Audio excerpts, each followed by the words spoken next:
ढढ़ी जाने छिउदा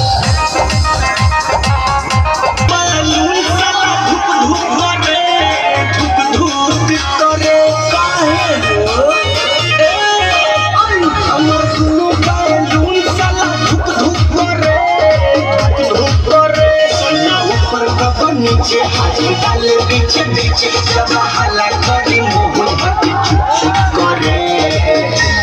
करे हमर दोनों बालू साला धुप धुप